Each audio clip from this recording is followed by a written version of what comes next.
ራስን ፍለጋ ታሪክ አየሁኝ ባገሬ ተጉዤ የአባቶችን ገድል ይኸውላችሁ ይዤ አንቀጹን አስታውሼ አየሁት ውጫሌን የአክሱምን ስልጣኔ የላሊበላን ዕድሜ አድዋን ብቀኛው ተራራው ተቆጡኝ በቀኝም በግራ ሆነው ወቀሱ እንዲህ የሚመስሉኝ የአባቶች ገድል የተጻፈበት ስፍራ ጀግኖች የፈለቁበት የተሰዉት ስፍራ ነውና አንተ እዚህ ምን ልትሰራ ብለውኝ ሲቆጡ ከቀኝም ከግራ ምን ልበል ምንስ አፍ አለኝና ላውራ የአባቶቼን ገብር ሳውራ ራሴን ሳልሰራ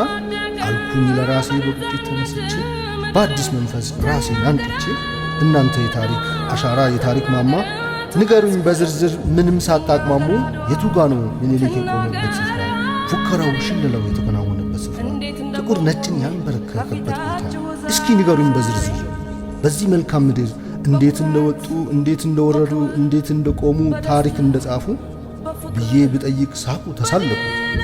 አክሱምን አይተና ብለው ከኔ ሸሹ ደርሼ ከስፍራው ሐውልቱን ብቃኛው እኔም ቆሜ ቀረው ከየት ጀመሩ በየትስ ጨረሱ ስንት ሰው ነበረ ከየትስ አመጡ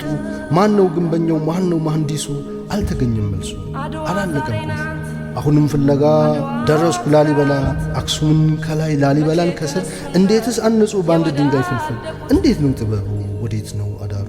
ከየት ነው ምንጩ ለእናንተ ተራሮች ተጠየቁ